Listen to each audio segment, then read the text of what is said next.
I play, as long as I go number one in the draft.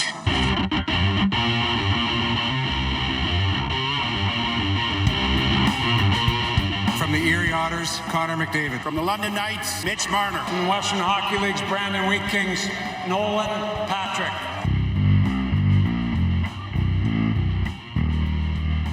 This is Tracking the Draft with Craig Button. He checks an enormous amount of boxes. Nobody in this draft did more with less. I absolutely love him. It's not his skills that anybody's concerned about. It's that playing attitude. And quite frankly, it's really poor. Speeding towards the future of the NHL. From the U.S. Development Program, Jacob Truba. From Färjestad of the Swedish Elite League, Jonas Brodin. From the Boston U Terriers, Brady Tkachuk. He could play in the NHL next year. He's one of those guys. Here's your host, Dean Millard.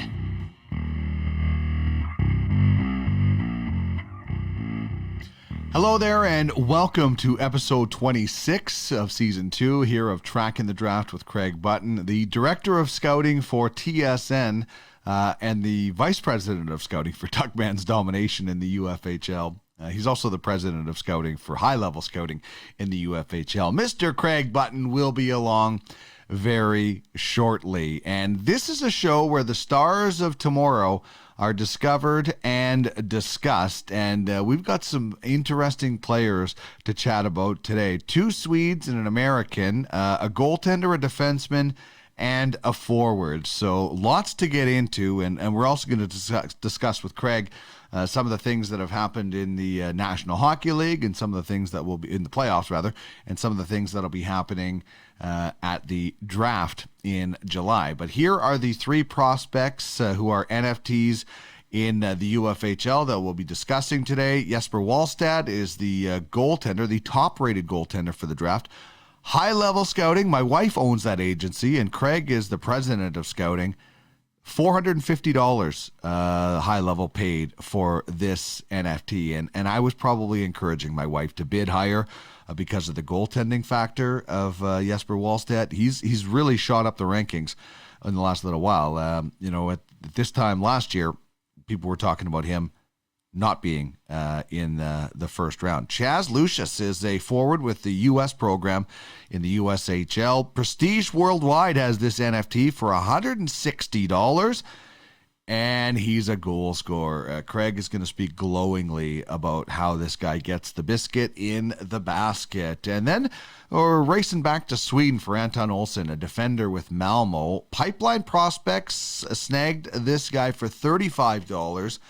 And as you're going to find out, this is a guy who is going to play an important role on an NHL team and a UFHL team at some point. May play kind of above their weight, may outplay their expectations, but is going to be a very valuable player without having those sexy numbers that some of the players often have.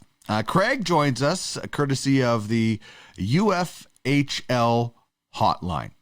Check out www.uffsports.com to find out all the things in the ecosystem of fantasy sports and the blockchain that we have going. Huge announcement today with Block Asset, who will be creating our NFTs.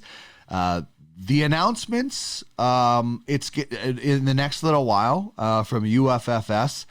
I would compare it to, I don't know, this is dating myself, but for the older people out there of my generation, the younger people might not know what I'm talking about, but the announcements coming is going to be basically like a Casey Kasem hit parade. One number one hit after another big name. The amount of things that we have going on in this ecosystem is just, it'll blow your mind. And you can get in now.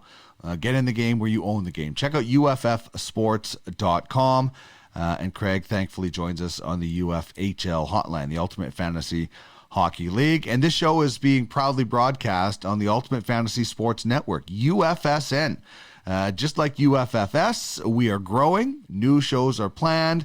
Big things are happening. Bookmark the YouTube page. Keep checking back. You'll find out all the great shows. And if you think you would make a good fit on our network with your own sports fantasy show, any sport, daily, weekly, monthly, send an email to UFSN at uffsports.com.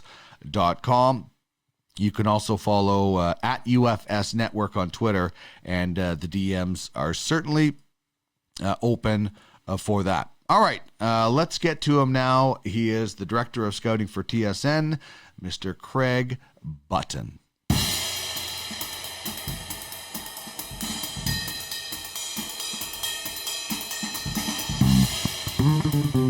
Here he is, the Director of Scouting for TSN, former GM of the Calgary Flames, and a Stanley Cup champion with the Dallas Stars.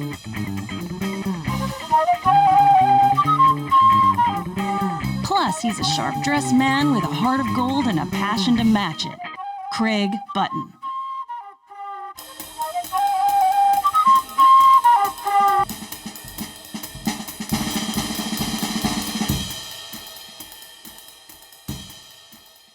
Craig, the city that I am closest to is still in shock over that house cleaning. And by the way, I did offer to sweep the house for Trish on Monday night. And her being an Oilers fan, she didn't appreciate it very much. I don't know why.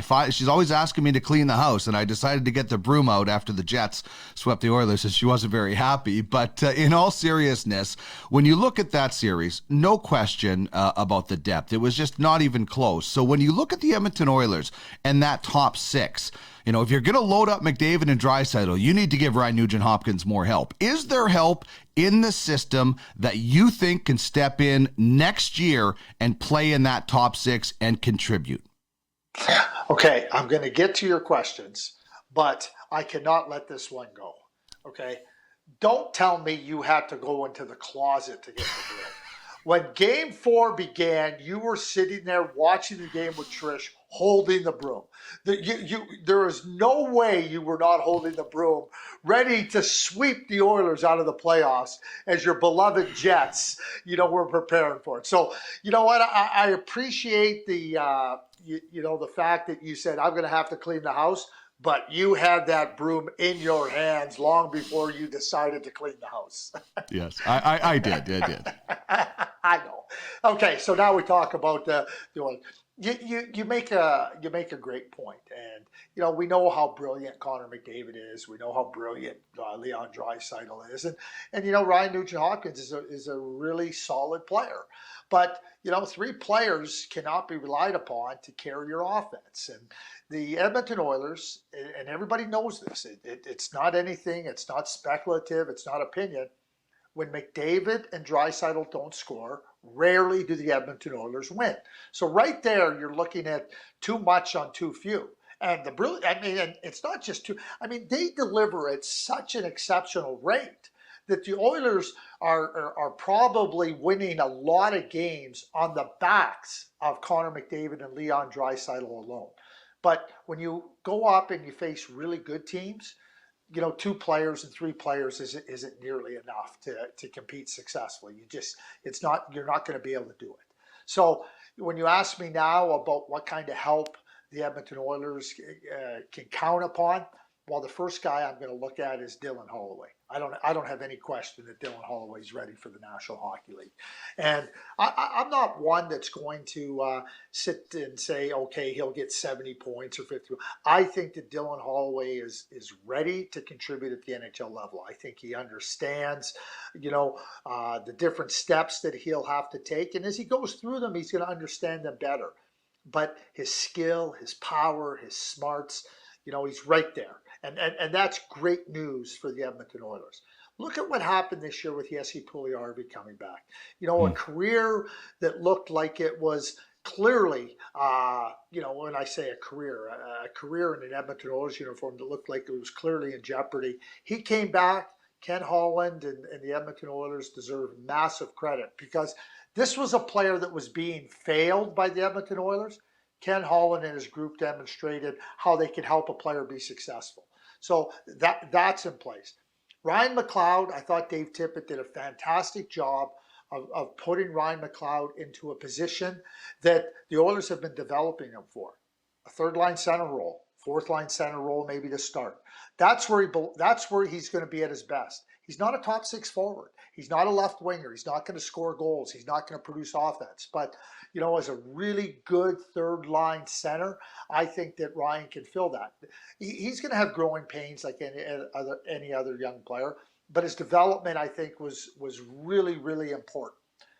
Raphael Lavoie went over to Sweden, and I thought he had a really good season playing in the Allsvenskan. The offensive confidence that he has, went to Bakersfield, got his feet wet at the American Hockey League level, and I think that'll really help him. Do I think he's ready next year at the outset? No. I think he needs a good 40, 50, maybe an entire season, 50 games, an entire season in the American Hockey League. But he's a natural goal scorer. And so now you don't have to put everything on Kailer Yamamoto. And, Ryan Nugent-Hopkins can have some help. And, Connor McDavid and Leon Draisaitl can have some help. But these are players that are incubating at different stages of their careers now as youngsters. But I think Edmonton Oilers fans can count on those three players being in the lineup, all three of them, at the beginning of the 2022-2023 season. And that's allowing Lavoie. But Dylan Holloway and Ryan McLeod are going to be there right at the beginning next year. And, when you look at the salary cap challenges that Ken Holland had, you got to take a chance on a Dominic Cahoon. He's not going to help you. You got to take a chance on potentially other players that could contribute a little bit of offense at a reasonable dollar. He tried that. But in the system, the Oilers have some, who I feel are some really good players. And people might ask me, what about Tyler Benson? Not a top six forward. And do I think he's ready to come in and challenge for a spot? Yeah, I do. And now it's up to him to earn that spot and to come in and contribute in that role that I call the 8 to 11 forward group. Because he's going to be a winger, he's not a center, and that's where you come in and try to show that you can contribute. All right, let's chat about the first NFT we are featuring today, and it's a goaltender, Jesper Wallstedt, Lulea of the SHL and High Level Scouting, of which you are the president of, won this player for $450. And I'll be honest, every time that day Trish asked me do you think we should bid again? I just said yes, because I was really excited about Jesper Wallstedt. I got a little bit worried when I saw him in some of the original rankings, but this is a guy who has really became a popular guy. And, we're thinking at High Level that, we can make a decent profit off of that. The question I have is, you have three goalies in the top 32 of your rankings. Why is Jesper Wallstedt the highest ranked goaltender of the three? Well, probably it would be number one. I think he's got, the requisite athletic ability and everything. And when you look at trying to project a goaltender to the NHL, it's not just the athletic ability and understanding the game. It's also the technical package that he brings to the game. And young goaltenders have to develop a technical package, and they have to develop that part of their game. It's no different than pitching in baseball, Dean.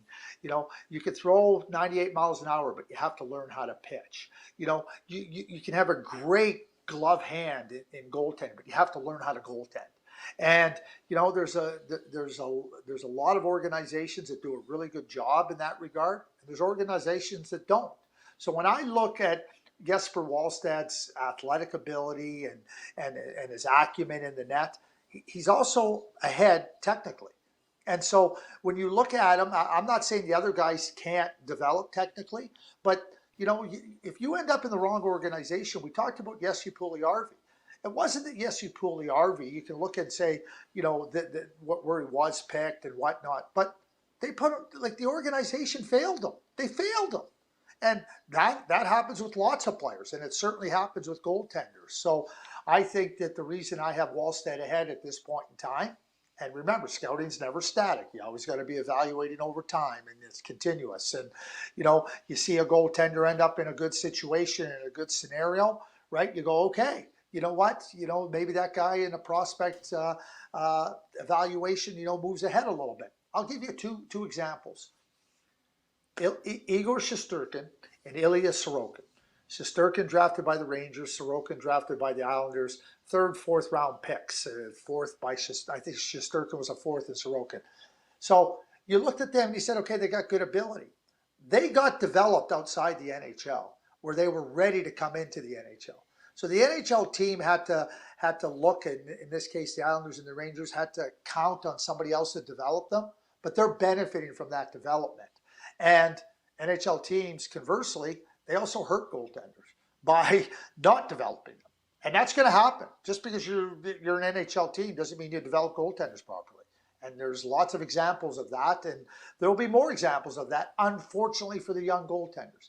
But for Jesper Wallstedt, at this point in time, because of his technical acumen and being a little bit more advanced, that gives him a better inside track to being able to, be what I see him as capable of being, and that's a number one goaltender. I think Sebastian Kalsa and Benjamin Gaudreau are bona fide number one goaltenders as potential, and I project them as that with the proper development. But development now becomes key. Indeed, and the development is going to impact the path that he has, depending on what team, how many goaltenders they have, who they have working with those goaltenders. But just, and people always say as a general rule, defensemen take longer to develop, goaltenders take longer. Well, so, yeah, I guess that's true, but there's always the outliers. Do you see the fact that he played in the SHL this year, that, he could be a guy that could be fast-tracked and be ready earlier than maybe other goaltenders based on his maturity, his play, his development? Or do you think this is a guy who, might make the move to North America, maybe spend some time in the American League and then apprentice and take that sort of path? What do you think his path might be? It could be all of those things, Dean. Again, I don't think it's a case of fast tracking or slow tracking or however you want to put it. I think you look at where the goaltender is at in his development. What does he need?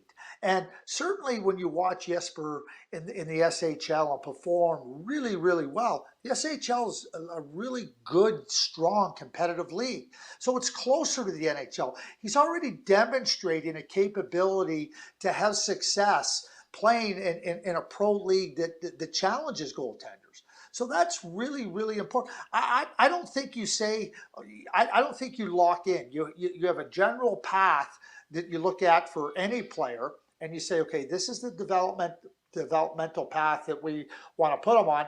But if that player shows that he can handle the challenges as he moves along that path and is capable of moving to higher levels, then you move him to that level. Spencer Knight played at Boston College. He started Game 5 in an elimination game for the Florida Panthers against the reigning Stanley Cup champion Tampa Bay Lightning. It's not because you're trying to fast track him. You're putting him in a spot because you go, he's shown that he can handle it and play at that level. Now, in the case of other goaltenders, they might not be ready. So just by fast tracking them isn't going to help them. And just because you might think that the best developmental path is, as you point out, this, and that, some players get ahead of it. And you have to recognize that as well. Yeah, it has to be fluid for sure. All right, let's move on to... That's a great word, Dean. I just want to say that's a great word, fluid. Yeah, exactly. We can't live in hard and fast rules of I'm never drafting a Russian or I will not take a Czech Republic player. I mean, those sort of hard and fast rules get you fired pretty fast, and they're a terrible mistake. But let's talk about Chaz Lucius, a forward with the U.S. program in the USHL. Prestige Worldwide grabbed him for $160 and 13 goals, 5 assists in 12 games this year. From your first viewing of this player until your latest viewing, Craig, what sort of improvement have you seen the most with Chaz?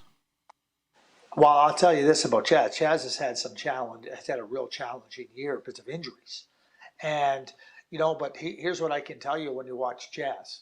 He's got magic hands. He's got that ability to score that very few players have.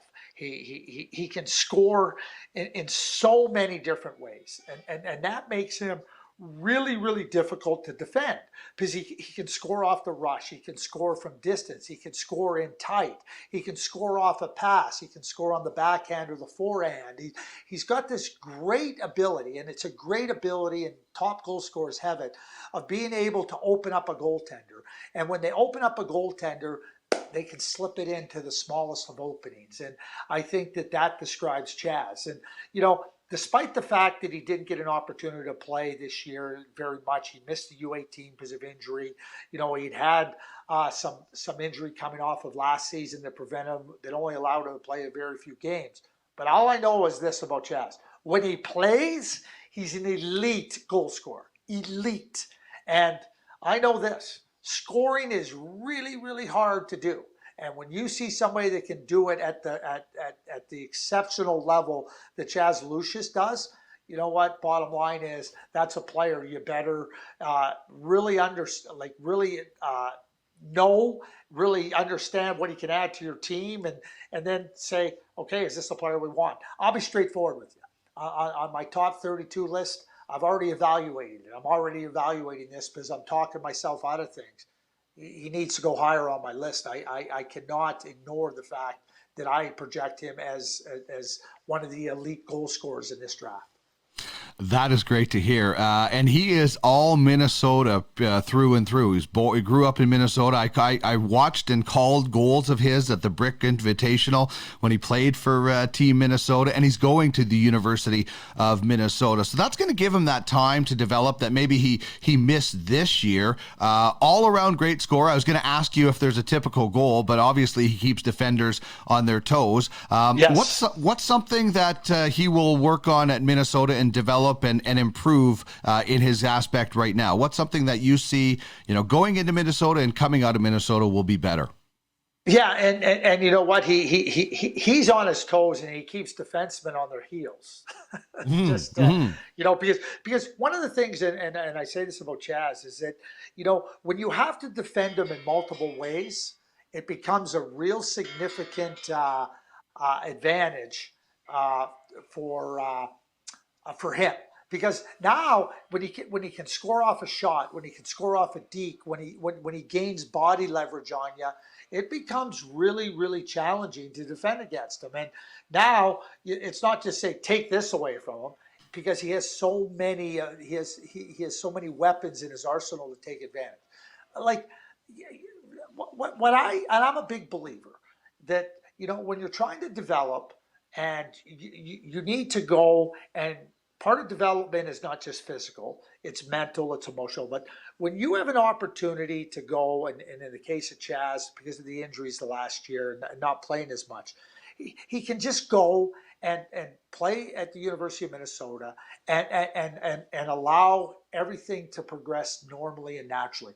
And at the same time, continue to develop those skills and become a dominant player.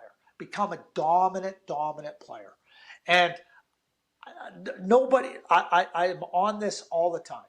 Why would you leave college if you haven't dominated college to go and play in a harder league? Too many players leave. Too many players, even junior, and not so much junior because players have really excelled, but I see so many players leave college that haven't had any level of dominance, and they think they're going to go to the NHL and be able to have success. So I think for Chaz, be patient. Be patient with yourself. Be patient with your body, and build that confidence level. And if you do that, I think he's got a real great chance to be able to bring that elite scoring ability to the NHL team that drafts him. We'll be watching for that for sure. Craig joins us courtesy of the UFHL hotline. Scouting is a huge part of the platform, lifeblood of the franchises in the Ultimate Fantasy Hockey League. All free agents go through a scout. All prospects go through a scout. And these are just not just players, they are NFTs. And there are so many big things coming with this platform. Big announcements in the next couple of weeks. So check it out, UFFsports.com. You can find all the information, read the white paper there, and get in on something on the ground floor. We're building something very special, and we're very appreciative that Craig, you are involved with us in this venture, not only as vice president of scouting with Duckman's Domination, but the president of scouting with High Level. And that brings me to kind of this question about drafting for need versus taking the best player available. In the fantasy game, it might be a little bit different. At what point do you draft for need in the NHL, or do you ever? If you have the first overall pick, do you have more of a selection of looking at we need a defenseman over a forward? What is your thought process on the draft for need versus best player available? A debate, I guess it is. Well, I don't know if there's debate with respect to the overall overarching philosophical question. So how I'll answer this in this regard. You're drafting 17 and 18-year-old players. 17 and 18-year-old players. And if what you need today is going to be put into the hands of a 17 or 18-year-old player by the time he turns in the NHL, you're talking about one of two things. You're talking about an exceptional player, okay? And in that case, that would be Connor McDavid, it would be Mayor Lemieux, it would be Sidney Crosby, right? But when you're looking at best player available, how the hell do you know who the best player available is at 17 and 18? I'll go back. I'll go back to the 2012 NHL Draft. The 2012 NHL Draft, Nail Yakupov went 1. And nobody raised an eyebrow. I mean, Nail Yakupov was a really, really good player. He was an elite junior player. And you go through that draft, there was 8 defensemen drafted in the top 10 picks. You know, Yakupov and Alex Galchenyuk were the only 2 forwards at 1 and 3 that went in that draft. Ryan Murray went 2. Griffin Reinhart went 4. Morgan Riley went 5. Okay? So the best player in that draft was the guy picked 19th, Andrei Vasilevsky. He was the best player in that draft. So the idea of best player available, I hear it all the time, Dean. It's a fallacy. It doesn't exist. What you have to look at 17 and 18-year-old players is, okay, what are the skills they possess? What translates to the NHL? What's their developmental path? You know, what do they need to learn? What are developmental weaknesses as opposed to what may be inherent weaknesses? Projecting what type of player that guy can be. That's what you're doing with a 17 and 18-year-old player. And if you're taking that player and saying, oh, we need a defenseman right now, or we need a center right now, and so we're going to draft this guy, it's backwards and it's flawed. And now you ask me if you look at a player, and now this comes to, if I have a choice between 2 players that I rate relatively equally and rank relatively equally, but I look at a player and I go, well, I project him 3 years before he can play in the NHL. But I look at a player and I say, well, this player might be more ready in a year, right? I'm going to take the player that I project as being more ready. But I'm not going to project a player that's more ready over the opportunity to draft a player with much better potential. So that's how I would address the need versus best player available. Best player available, Dean, it's draft time, so I get a chance to spew this at every turn, and I'm happy to do it. If somebody can come up and say that the player, this is the best player, this is the next best player, this is the next best player, this is the next best player, the so-called best player available argument, there's 2 things that are going to happen. Number 1, you are going to be squirreled away into hiding, and nobody is going to know who you are or what you are in any way, shape, or form. And you are going to make a ton of money. Because if you're the person that can go through a 17 and 8-year-old draft and say who a best player available is, I can guarantee you that. So dispel the best player available thing. It doesn't exist. Understand what players offer, what you like, what you want, and understand in the vast majority of cases, you're looking 3-4 years down the road. Mm.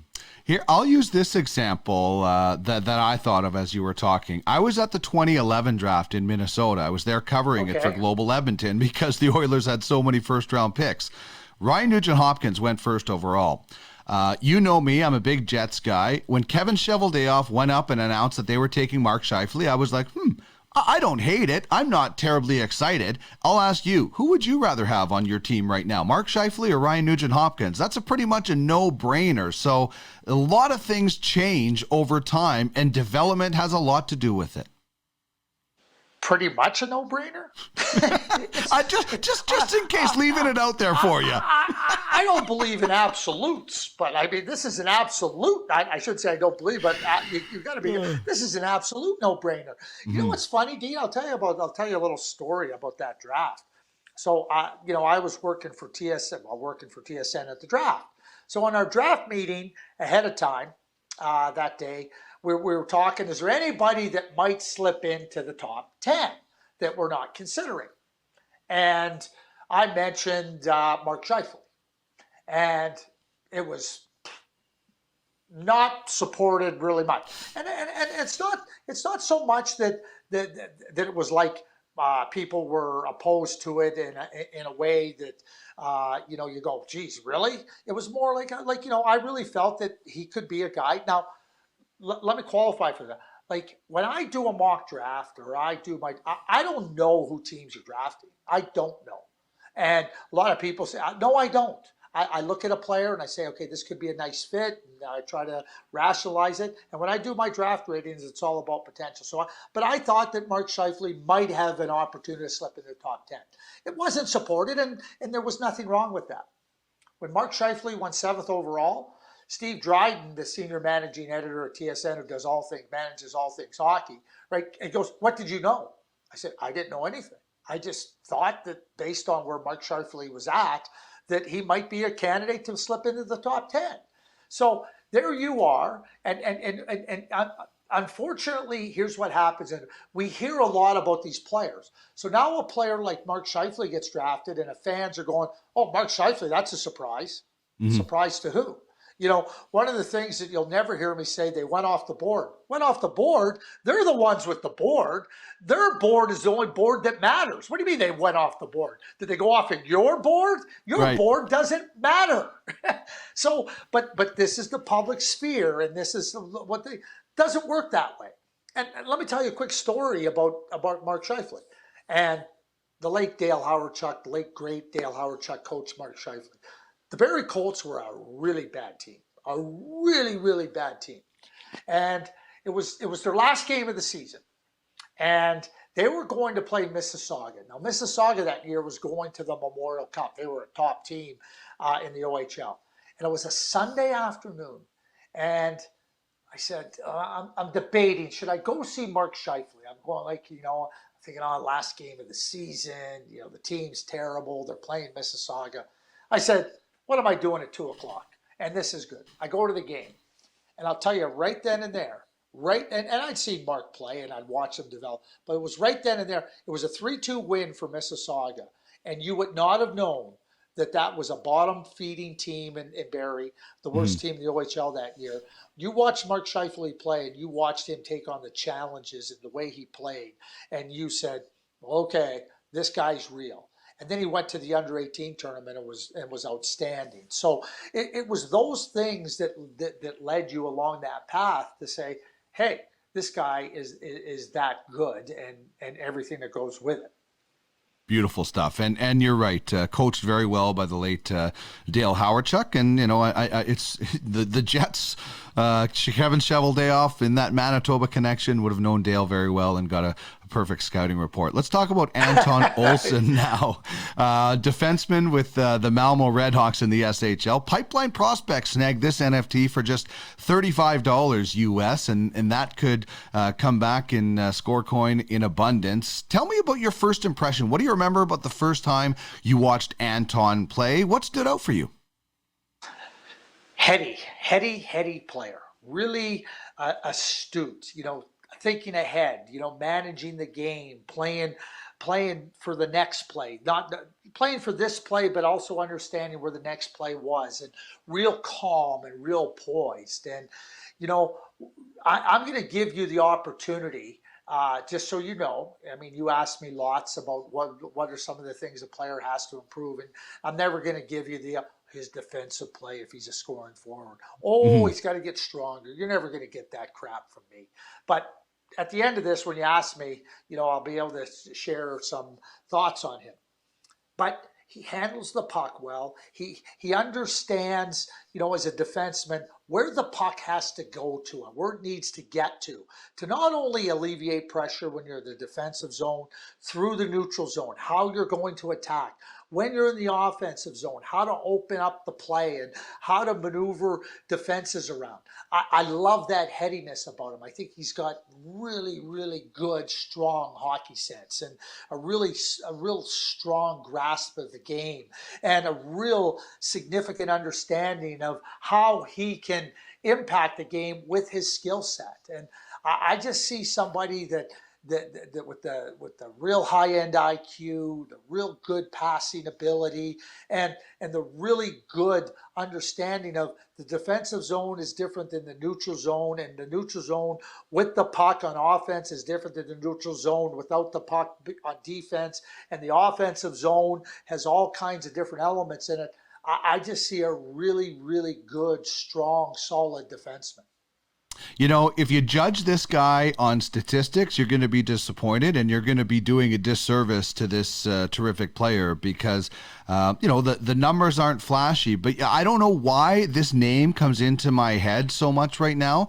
But I just keep thinking Mattias Ekholm, who didn't have a lot of sexy numbers, went later in the draft, and how many teams would like to have a guy like that? I have no idea if these guys are similar players, but Mattias Ekholm is a terrific player that didn't ever put up gaudy numbers.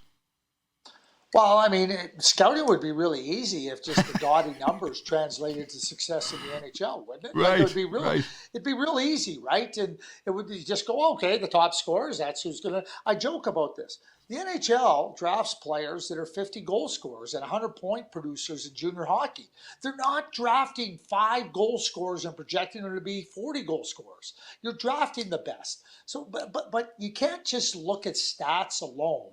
You look at productivity and what does it lead to. And when I talk about Anton Olsson, I'm talking about a lot of parts of the game that are essential. So I think Mattias Ekholm is a really good, fair, and strong, comparable type of player for Anton Olsson. The other player that I think about when I watch Anton is TJ Brodie.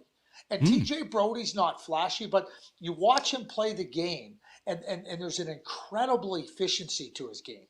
There's an incredible knowledge of how to manage the different situations. And that's what I see in Anton Olsson. So if you want to look, I mean, playing in the SHL, he played regular. He played regular as a 17-year-old. Okay. You're projecting to the NHL. You're already seeing what a player's capable of doing at a level that is really strong. Yeah, it's and we've talked about this a lot, Craig. When you're drafting, an NHL team or a team in the UFHL, it's not just an all-star team. You are taking this guy is going to play in this pairing. It might not be the first pairing.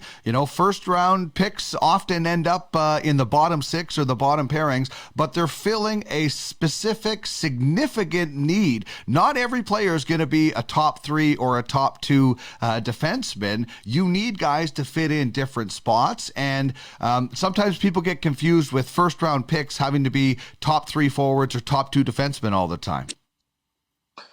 Okay, I'm going to give you a couple examples, and I'm going back a little bit in time, but that's okay because I think they're great examples. The Edmonton Oilers had 3 defensemen that won 5 cups, and their names were Kevin Lowe, Randy Gregg, and Charlie Huddy. Yeah. Kevin's a Hall of Famer, right? And Randy Gregg and Charlie Huddy are not Hall of Famers. Just think about the 3. They had Paul Coffey at one time, but Paul wasn't there for all 5 Stanley Cups. Those 3 defensemen were there for all 5 Stanley Cups. You look to the Islanders. The Islanders had Dennis Potvin. He was a great player, just a great player. I mean, he was one of the top players, that ever played.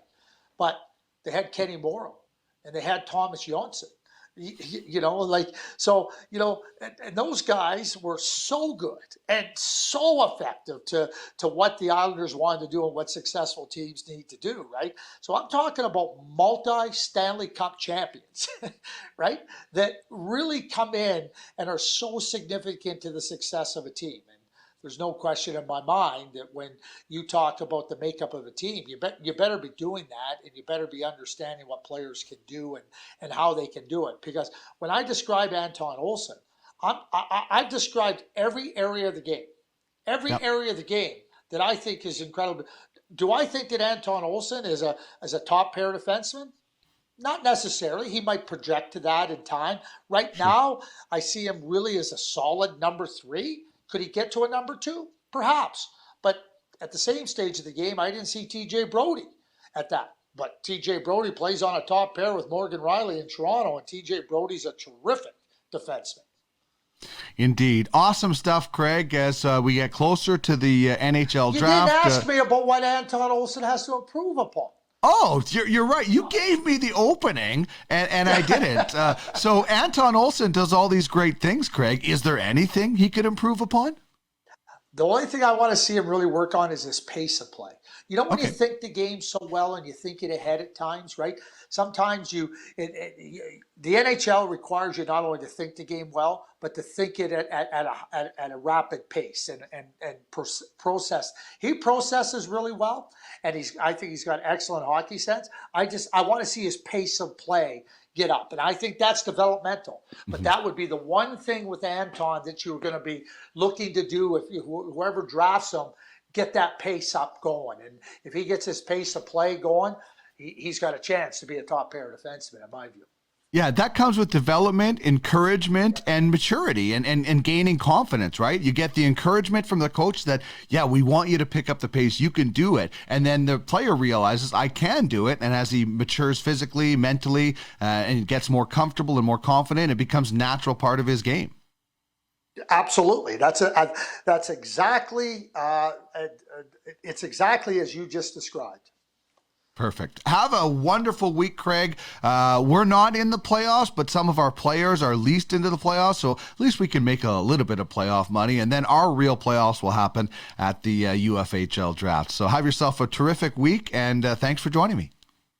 Building for future playoffs. It starts with scouting. This is a serious message. Craig Button joins us on the Ultimate Franchise Fantasy Sports Hotline. Become a scout and make money while providing prospects to the Ultimate Franchise Hockey League. What you talking about, mister? Pay that man his money. I'm your huckleberry. Check out the details at www.uffsports.com. It's serious. I like it a lot. I said we got a winner. UFFS. You own the game. Always fun talking with Craig Button, and in the next little while, we are actually going to be doing Craig's Counsel, where you'll be able to ask Craig some questions. He throws in some stories every once in a while, but he's got a lot of them. So whether it's a question about scouting a specific player, a position, or a story about his career, we will do this the second. So the NHL Draft will happen.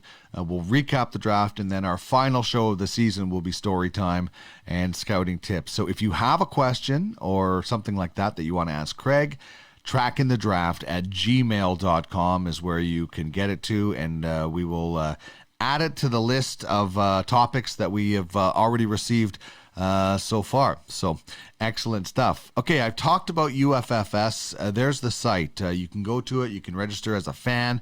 You can register as a scout. It's just, I think it's $25 to sign up as a scout, and then you start listing players if you can find them. If you're a staff member of a team, you want to be an owner, there's lots of different ways to check that out. And I've told you about UFSN. Here's a little bit of our schedule. Huge announcements this Sunday on the UFFS podcast with some partnerships. We've got 2 Minute Tuesday with Darren Bates. Tracking the Draft comes out this show every Wednesday. Full Count Fantasy Baseball with myself and Jordan Blundell. And then UFHL Now gets you up to date on the Ultimate Fantasy Hockey Leagues. And we'll have shows about every one of our leagues. It's so huge. There's the YouTube channel where you can check it out.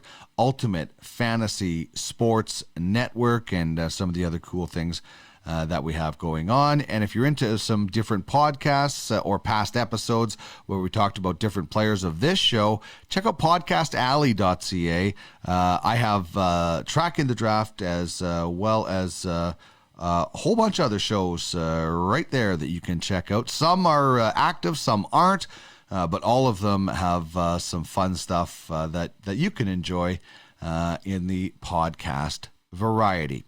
Okay, I hope you enjoyed the show. Obviously, big thanks to Craig Button for joining us on the program. Thanks to UFFS and UFSN for their participation, and you, the viewer and the listener. If you would like to become a part of the show as an advertiser, hit me up with an email, trackingthedraft@gmail.com. Thank you very much for tuning in. Keep checking back to UFSN for more great programming, especially tune in to the UFFS podcast this Sunday where some huge announcements will be made. Thanks for tuning in. This has been Tracking the Draft with Craig Button, where the stars of tomorrow are discovered and discussed. For Craig Button, I'm Dean Millard. Have a great week in hockey.